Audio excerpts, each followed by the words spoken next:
algo me llamaba la atención.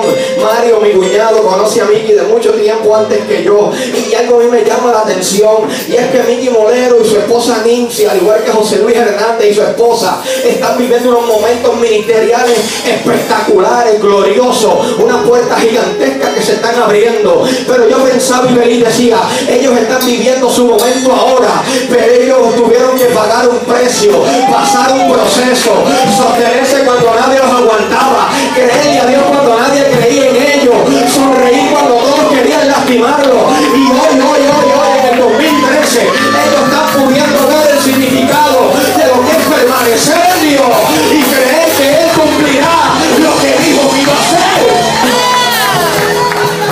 Y yo miraba a Mariano en aquel parque donde ellos predicaban, donde había multitud de personas yendo a recibir una palabra, y yo decía, qué bueno que Dios los está bendiciendo. Y miraba a mi pastor, y miraba al grupo que iba con nosotros, y miraba a las personas que estaban allá, y yo decía, Dios es real, porque hoy tal vez ellos llegaron aquí en crisis, en pruebas y en dificultades, pero un día ellos podrán recibir la bendición de lo que ellos están haciendo hoy, porque han permanecido.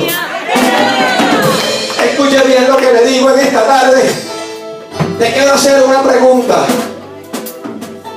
¿Qué tendrá en común abril 15 del 2013, abril 19 del 1995 y septiembre 11 del 2001? Abril 15 2013, atentado terrorista a la ciudad de Boston, Massachusetts. Abril 19 del 95, atentado terrorista a la ciudad de Oklahoma. Septiembre 11 del 2001, atentado terrorista a Nueva York, en la nación americana. Boston, mueren 3 personas, más de 260 heridos. Oklahoma, mueren 168, más de 500 heridos. Nueva York, 2001, más de 3.000 muertos. Y las cifras de heridos ni te las voy a mencionar. Pero ¿qué tienen en común estas 3 fechas y estos 3 acontecimientos? Tienen en común la palabra crisis. Yo quiero que tú toques a alguien más lindo que tú y le digas crisis. Tócalo, y dile crisis. Cuando hablamos de crisis, escuche bien, hablamos del momento de intensa dificultad donde ocurre un problema o un peligro. Cuando hablamos de crisis, hablamos de un momento en el que se debe tomar una decisión difícil o importante. Cuando hablamos de crisis, hablamos de peligro, riesgo, ruina o tragedia. Cuando hablamos de crisis, hablamos de un momento que nadie quiere vivir, pero que es necesario que atravesemos por él. Déjame decirte algo. En el atentado en Boston todo el mundo estaba feliz compartiendo.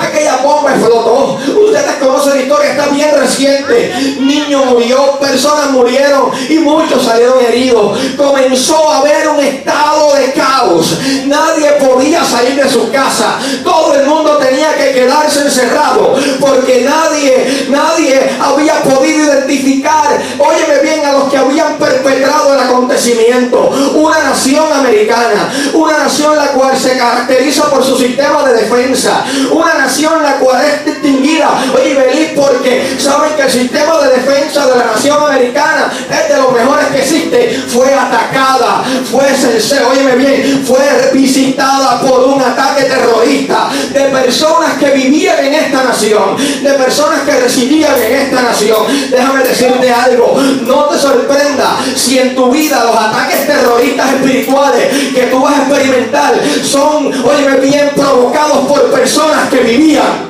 en tu territorio. Personas que tal vez tú entrenaste, personas que tal vez tú le diste de comer, personas que tal vez tú preparaste. Sí, porque los jovencitos estos que provocaron el atentado en Boston fueron, óyeme bien, preparados.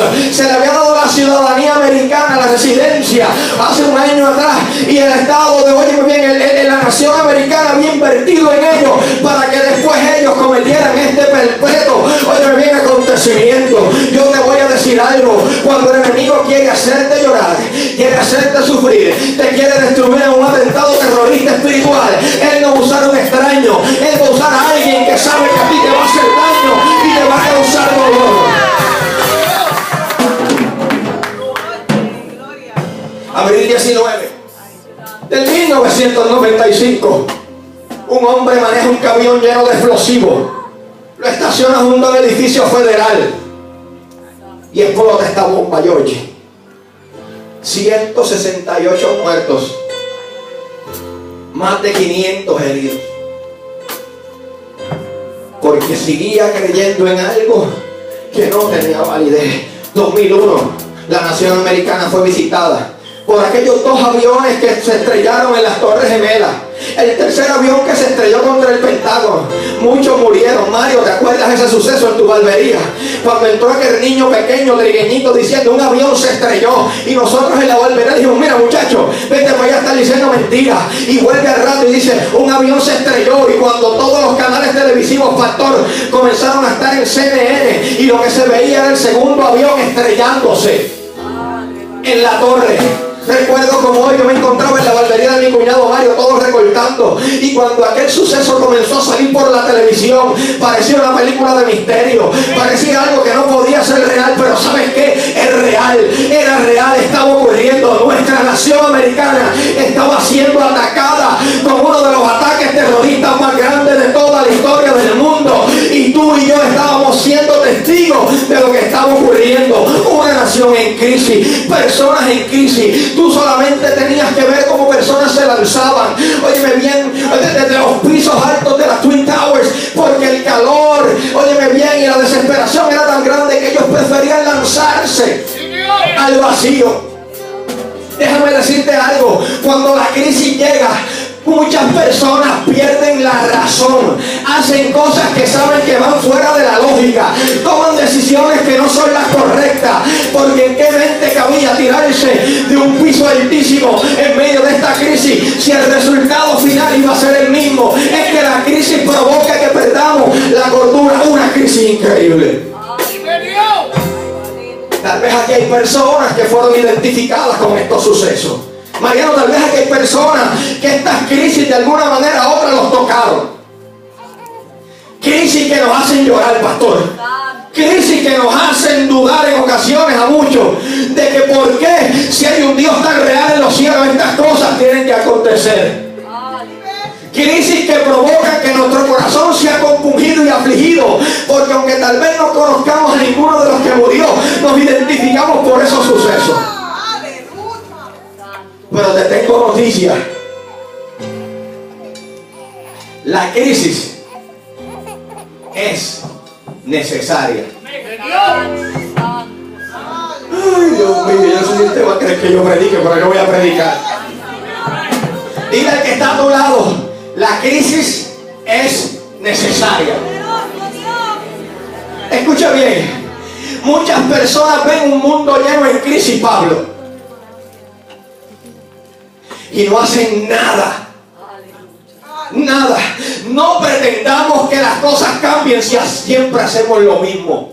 Escuche bien, la crisis es la mejor bendición que puede sucederle a personas, a países, porque la crisis trae progreso. Come on. Mira, la creatividad nace de la angustia como el día nace de la noche oscura. Escucha bien, quien supera la crisis se supera a sí mismo sin quedar superado. Nadie tiene que predicar conmigo. Quien atribuye a la crisis su fracaso, escucha bien, violenta su propio talento y respeta más a los problemas que a las soluciones. Yo no sé si usted quiere que yo le siga citando lo que dijo uno de los hombres más sabios que ha habido. Óyeme bien, pero él dijo que la verdadera crisis es la de la incompetencia. Él dijo que sin crisis no hay desafío. Sin desafío la vida es una rutina, una lenta agonía. Sin crisis no hay méritos. Dios mío, ¿qué es esto? Es en la crisis donde aflora lo mejor de cada uno, porque sin crisis todo viento es caricia. Hablar de crisis es promoverla, y callar en la crisis es exaltarla. ¿Por qué te hablo estas palabras? Te dije que este es el año de ¿qué? De no dar. Oh, come on. De no dar. En tu crisis, ¿qué estás haciendo?